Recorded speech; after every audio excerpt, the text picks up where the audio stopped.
The flies buzzed like crows at a feast. At the top of the hill, surrounded by hundreds of stakes driven into the ground, each supporting a putrid body, the prince raised his glass of wine and smiled. The smell of burnt flesh and human feces was suffocating. He ate in silence, his eyes fixed on the disfigured faces of the impaled, as if he were drinking not only the wine, but the very pain he had sown. At that banquet among the dead, Vlad III became a legend, not just a man, but a twisted mirror of human madness. It was the birth of the monster that the world, out of cowardice or fascination, came to call Dracula. But before the terror, there was a child. Born in the shadows of Transylvania, Vlad grew up in times of war, betrayal, and constant invasions. His father, Vlad II Dracula, swore allegiance to kings and sultans, but was never faithful to any. It was in childhood that the prince learned that the world was a place of knives and poison, and that only fear could keep a throne standing. At the age of 11, he was handed over as a hostage to the Ottoman Empire, where he learned the language of his enemies, the punishments of slaves, and the coldness of those who don't cry. In foreign lands, he kept quiet, but a storm was brewing inside him. He saw his younger brother bend to the faith of the Turks, while he swore that he would never abandon his cross or his name. In that golden prison, hatred was born. He wasn't a weak boy. He was a soul shaped by iron and humiliation. The desire for justice that pulsed in his chest was genuine, but it soon began to rot. What was a thirst for order became a hunger for punishment. What was discipline became ritual cruelty. When he returned to Wallachia, he found no home, only ruins. His father and brother had been murdered, his allies had betrayed him, and the throne had been taken. Vlad then decided not only to regain what was his, but to rewrite the very logic of power. His decrees were ironclad, and his revenge exemplary. He had thieves, beggars, and ambassadors impaled. He created forests of corpses as a warning to those who dared to disobey. Every act of horror was, for him, a gesture of moral cleansing. But blood didn't satisfy his soul. It only deepened his abyss. Deep down, he didn't want to be feared, but respected. He didn't want to be a legend, but an absolute king. However, by trying to impose order with terror, he sealed his own fate. The man who sought justice became a tyrant. The prince who fought for honor was consumed by his own darkness, and so, little by little, his soul began to rot like the corpses he scattered across the kingdom. He still smiled, he still dined among corpses, but inside him there was no throne, no cross, no name, only emptiness. If you want to immerse yourself in stories as intense, dark, and human as this one, where the horror reveals more about us than the monsters, subscribe to the channel and leave your comment. Do you think Vlad was a hero or a villain? Your opinion may echo beyond the stakes. Vlad's return to Wallachia was like that of an animal freed from its cage, but freedom didn't bring peace, it brought fury. His childhood had been a prison with golden walls and Turkish eyes watching his every move. There, obedience was punished with whips and rebellion with silent humiliation. The young prince had learned that compassion was a luxury that the weak could not afford. And so, pain shaped his character like the blade that wounds and sharpens at the same time. 1456. Vlad returns with the support of the Hungarians and the barely healed pains of his youth. When he retook the throne, his first order was clear: punish the nobles who had murdered his father and buried his brother alive. He invites them to a banquet. The halls of the fortress are filled with wine, meat, and pretenses. At the end of the night, the gates are locked. Without warning, the guests are rounded up and taken to the mountains, where they are forced to build a new citadel under the lash. Many die before they see the sun rise. From then on, blood didn't just flow, it was method. Vlad created a system of fear. There was no distinction between thief and nobleman, spy and beggar. The punishment was the same: impalement. The stakes, sharpened with surgical cruelty, were driven through the genitals or anus and exited through the mouth or chest. The victims remained alive for days, letting out screams that resounded through the valleys like funeral bells. It was more than punishment, it was spectacle.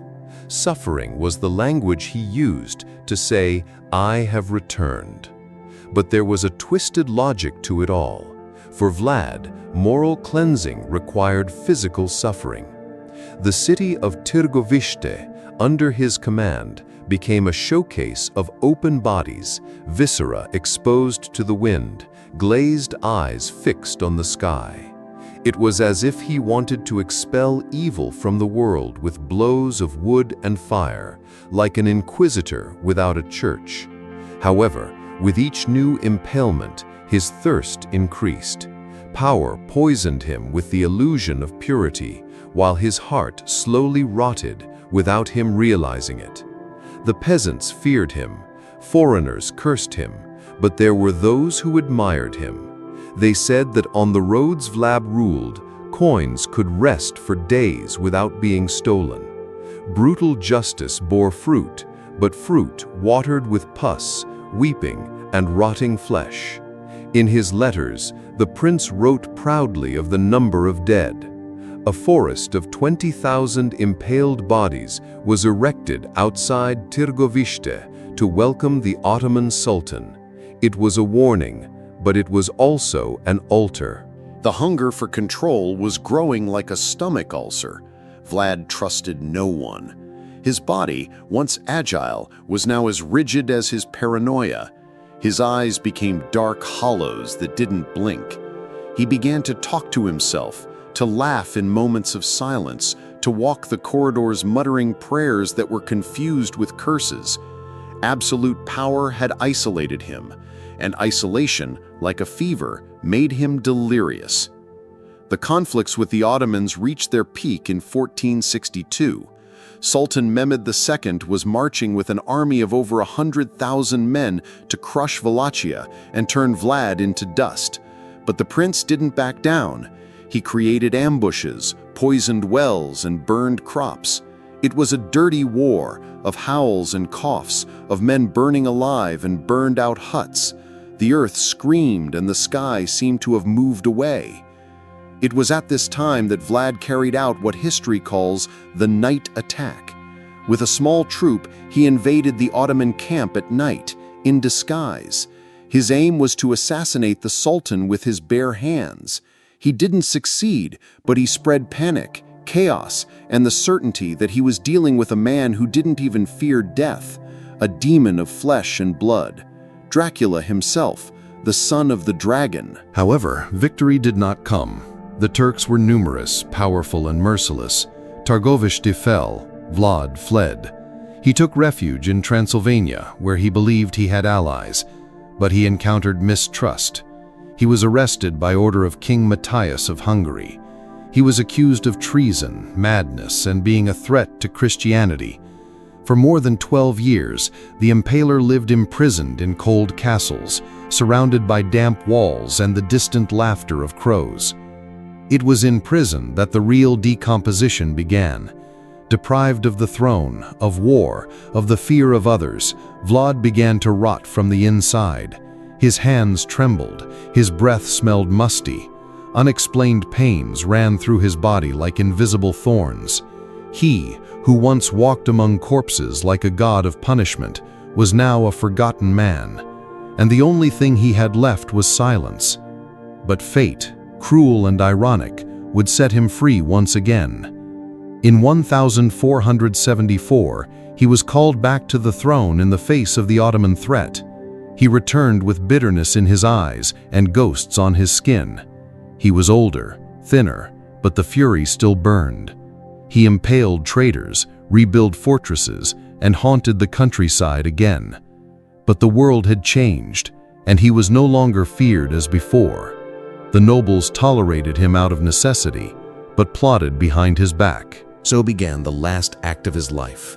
Each gesture became more desperate, every decision more isolated. His soldiers no longer smiled. The villages didn't tremble. They just resigned themselves. Vlad himself seemed to know that the end was near, but he insisted on fighting real and imaginary enemies. Power, which had once made him great, was now the weight that dragged his soul into the abyss. The winter of 1476 arrived like an omen. The rivers froze, the wolves approached the villages, and Vlad, already exhausted, was preparing yet another campaign against the Turks. His steps were slowing down. His skin began to crack at the joints, like old leather about to break. His handwriting trembled on his letters. The man he had impaled without blinking was now haunted by visions. The faces of the dead stared at him on the walls. Children's voices echoed through the corridors, as if time were charging him with interest for every cry he had sown. Little by little, the prince disfigured himself. What had once been authority became rigidity. He no longer inspired fear, but strangeness. He began to repeat contradictory orders. He distrusted everyone, including his own generals. He had men executed for trivial suspicions, such as an averted glance or a hesitant response. Blood flowed without purpose, as if there were no longer a kingdom, but only a broken mirror in which Vlad saw the distorted reflection of himself. Terror, which had once been a tool, was now a symptom. It was during this phase that the legends multiplied. They said that he drank blood, that he slept between tombs, that he talked to crows. One rumor claimed that he buried pregnant women up to their necks and let hungry dogs devour their faces. Whether true or exaggerated, it no longer mattered. What mattered were relics. One day he left for the last battle. With a few loyal soldiers, he marched south where he believed there were Ottoman outposts. Many warned him the enemy was more numerous, an ambush was likely. But Vlad, consumed by obstinacy, went on. His armor no longer shone. His boots were covered in mud. The smell of rust and sweat was constant, as was the cough that prevented him from speaking for long periods. Yet he pressed on, as if death itself had become the only throne he still respected. Then it happened. Surrounded by enemy troops, Vlad was betrayed. Some historians claim that the Wallachian soldiers themselves, bought with Ottoman gold, handed him over. Others say he was killed by mistake by his own troops. But there is a version, the cruelest and most symbolic, which maintains that he was recognized because of his blood-soaked cloak, and beheaded like a common thief, his body left to the flies, his face given as a trophy to Sultan Mehmed. Vlad's head, impaled in front of Sultan Mehmed II, was not just a war trophy, it was a symbol. That withered skull carried the cries of thousands, and even without a tongue, it spoke. Even without eyes, it saw. It was there, in the final humiliation, that his image surpassed the man and crystallized into something eternal. The executioner had been punished with his own weapon, but the fear he had sown flourished, like thorns that don't stop growing even after the gardener has fallen. In the following decades, his name circulated in taverns, monasteries, and courts. It was told in whispers, like a poison that oozed out slowly. Vlad had become a specter, a symbol of the punishment that surrounds tyrants and the horror that lives in every human being. His body was never found, perhaps there was never a grave, and this absence further fueled the legend. If there is no body, there is no death, and if there is no death, terror lives on. In the following century, German writers published pamphlets detailing his atrocities.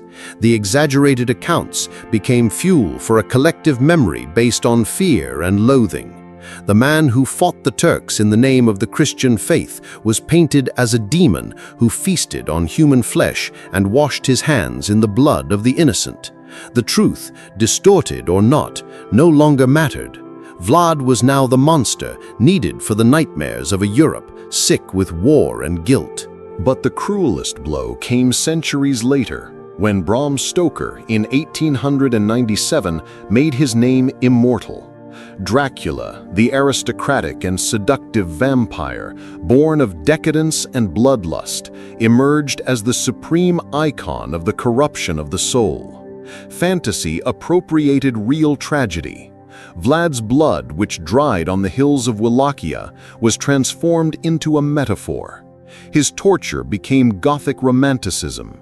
His personal hell became entertainment. And so the man disappeared. Only the myth remained, a myth that still feeds on ignorance and fascination today, a myth that hides the real tragedy. Vlad was not a vampire. He was a wounded boy, a betrayed prince, a warrior hardened by the cruelty of the world. He wanted justice. He found obsession. He wanted respect. He found horror. And when he sought absolute power, he sacrificed his own soul in a silent offering to the gods of vengeance. His downfall was not just political or physical, it was existential. The corruption of his spirit was reflected in the slow decomposition of his body, the cracked skin, the blackened teeth, the putrid breath. It was as if hell had manifested itself in his flesh before taking him completely. A divine punishment? Or just the inevitable fate of those who bathe in the blood of others for too long? Death didn't silence him. It only revealed what he had become. Today, among the ruins and damp forests of Romania, there are still those who say they can feel his presence. The wind blows through the stones of Poenari with a strange moan. The smell of burning wood sometimes comes out of nowhere, and among the mist, some swear they have seen dark eyes glowing in silence. Perhaps not because they are haunted, but because Vlad has never left. He lives where power corrupts, where pain is used as a tool, where justice becomes punishment. And perhaps this is his true legacy, not the image of an immortal monster, but the warning that any man who sees himself as the absolute judge of humanity runs the risk of becoming what he fears most, a corpse to be impaled by his own glory, an echo between the stakes. Vlad's last days were marked by a strange lucidity. A heavy silence seemed to envelop him, as if the screams of the impaled had finally ceased inside his mind. His hands were shaking more than ever. His fingers, once firm on the blade, could now barely hold the bread. His body felt like a burden of tired flesh and invisible infections. His breath carried the metallic taste of his own decomposition, and it was in this emptying of the body that something began to emerge, a memory.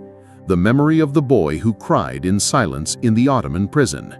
One morning, isolated in his campaign tent, Vlad awoke startled. A dream had haunted him. He was walking among thousands of stakes, but there was no one impaled on them. They were empty, waiting. And when he looked at his own belly, he saw wood coming out of his flesh, moist with pus, as if he were next. He touched his chest, his stomach, his genitals. Everything was on fire. Everything was on fire. At that moment, for the first time, he didn't think about his enemies. He thought of the children he never had, his dead brothers, in the eyes of the peasants who feared him, instead of loving him. It was then that he understood. He had won nothing. He had turned fear into a throne, blood into the currency of government. But what was left? Bones, legends, and a loneliness deeper than any cave. The castle he had protected so much was now a mausoleum. His name, feared by all, would be remembered only as a symbol of horror. He would not be king among men. He would be a monster among myths. And it was too late for any return. That same week, the army disbanded. Soldiers began to desert. The cold was biting. Supplies were scarce, and Vlad walked with absent eyes, as if he were already dead. It was in this state that he set off on his last march, a small, almost suicidal attack on a Turkish fortress. Few men, no strategy, just the march. As he neared the enemy walls, some say he smiled, a dry, wounded smile, as if he was asking death to welcome him. In the ensuing confrontation, Vlad was surrounded. His cloak, soaked in blood, gave him away. Some say that his own allies mistook him for a Turk and killed him. Others swear that he allowed himself to be captured. But what matters is that when he fell, he didn't scream, he didn't beg. He let his body be taken away, his head cut off and handed over to the Ottomans. That was the end of the prince. Not with honor, not with glory, but with resignation. What followed was even crueler. Vlad's head was nailed to a stake in front of the fortress of Constantinople to laughter, spitting, and mockery. The same instrument he had used to build his empire now served as a throne for his humiliation. The flesh on his face began to rot in a matter of days. The smell attracted flies. Worms nestled in his eye sockets. And no one there saw a ruler anymore, just another corpse exposed to the mockery of time. Over the years, his figure was absorbed by legends, and what was left of the man was suffocated by myth. Vlad was no longer remembered for his fight against the Ottomans or for his efforts to protect his people. He was remembered for the bodies, the stakes, the macabre dinners. The truth became irrelevant. The world needed monsters, and he offered his soul to fill that role. But beneath this layer of horrors and exaggerations, a warning remains. Vlad's tragedy lies not only in what he did, but in why he did it. His thirst for order was legitimate. His pain was real. But in trying to purify the world with violence, he lost himself. He turned his body into a weapon, his throne into a guillotine, his faith into an inflexible dogma, and in doing so, he corrupted what was human in himself. The physical horror that surrounded him was only a reflection of the internal deterioration. His insides rotted like the bodies he left on the roads. Ulcers appeared on his skin like mirrors of his sick soul. And perhaps, in the end, he understood that you don't build a kingdom with bones. You just dig a wider graveyard. Vlad wasn't defeated by the Turks. He was defeated by himself. The final image remains: a lonely man lying under a starless sky, his lips split by fever, whispering prayers in a forgotten language. There are no witnesses, no forgiveness, only silence, and the smell of a body beaten by time mixed with the smell of history itself. An end without redemption, but with meaning. There was no ceremony. There was no mourning. The man who had dined among corpses was left among them. His body, according to some reports, was never found. Only the head, mummified and taken to Constantinople, was exposed on a spear, ironically impaled. The cycle was complete. The stake, once an instrument of domination, now held the skull of the master of fear himself. It was the end of Vlad, not with glory, but with silence. Still, something of him remained. The forests of Wallachia continued to whisper his name in the wind. The peasants, even if they were free, still whispered prayers before bed. Children were warned, "Behave yourself, or Dracula will come for you." His ghost walked among the fog, among the forgotten stakes, among the moss-covered bones. The terror had died, but not the myth. The myth was breathing harder than ever. And the most tragic thing? Vlad didn't want to be a monster. He wanted to be remembered as a hero, redeemer, savior of the fatherland. But the horror he used as a tool became his identity. When he tried to purify the world with fire, he burned himself to the bone. And when the world finally forgot him, it was fantasy that saved him from oblivion. The man died, the myth was born, a blood pact between truth and legend. If this story has touched you, leave a comment. What is human in Vlad is there in us too? Do you think he was a victim, a villain, or both? Subscribe to the channel to continue exploring the dark sides of the human soul. through narratives that wound, but also reveal. Because sometimes it's only in the shadows that we see what the light insists on hiding.